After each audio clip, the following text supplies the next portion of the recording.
जहां तुम्हारी नजर खत्म होती है वहां ब्रह्मांड की नजर शुरू होती है, और जहां ब्रह्मांड की हदें खत्म होती हैं वहां अल्लाह का नूर शुरू होता है। साइंस कहती है कि इस यूनिवर्स का हर कण किसी न किसी नियम से बंधा हुआ है।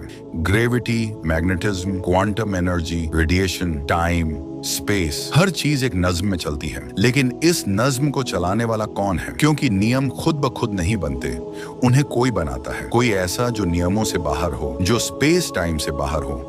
यही वह नूर है जिसे हम रब कहते हैं। फिजिसिस्ट कहते हैं कि टाइम बिग बैंग के साथ शुरू हुआ, मतलब बिग बैंग से पहले टाइम था ही नहीं। तो सोचो, जो बिग बैंग से पहले मौजूद था वो टाइम से ऊपर था। वो इंतजार नहीं करता, उसे पहले और बाद की जरूरत नहीं। वो अल कबीर है, समय को पैदा करने वाला। हमारा दिमाग स्पेस के बाहर कुछ सोच ही नहीं सकता, क्योंकि हम 3 डायमेंशंस में बंधे हुए हैं, लेंथ, विड्थ, हाइट। लेकिन जो स्पेस को ही बना दे वो स्पेस में कैसे बन सकता है? इसीलिए कहते हैं अल्लाह का अर्श कहीं नहीं है, क्योंकि कहीं होना ही स्पेस की जरूरत मांगता है। वो स्पेस को घेरे हुए है, स्पेस उसे नहीं घेर सकता। जैसे कोई इंसान एक पहाड़ पर खड़ा होकर पूरी सड़क को एक साथ देख सकता है, कौन कहां से आ रहा है, कहां जा रहा है, वैसे ही अल्लाह पूरी टाइमलाइन को ऊपर से देखता है। तुम्हारे लिए आज, कल, परसों, अगले साल सब अलग अलग हैं, लेकिन उसके लिए सब एक ही फ्रेम की तस्वीर है। तुम देर से सोचते हो, वो पहले ही देख चुका होता है। तुम एक एक सेकंड को जीते हो, तुम्हारा दिमाग 24 घंटे 60 मिनट 60 सेकंड में बंधा हुआ है। लेकिन टाइम उसी को बांधता है जो कमजोर हो, जो सीमित हो।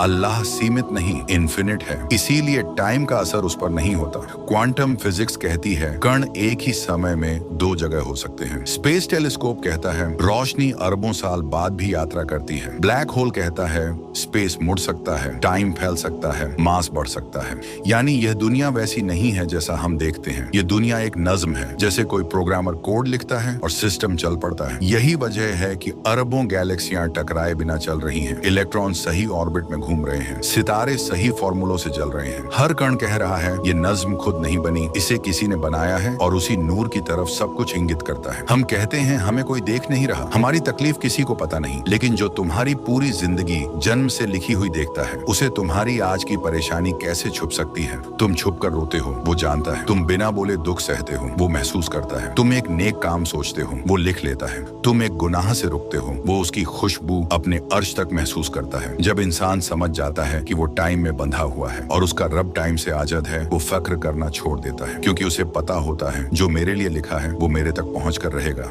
क्योंकि मेरे रब के लिए सब पहले से मौजूद है। और यही यकीन इंसान का दिल रोशन कर देता है।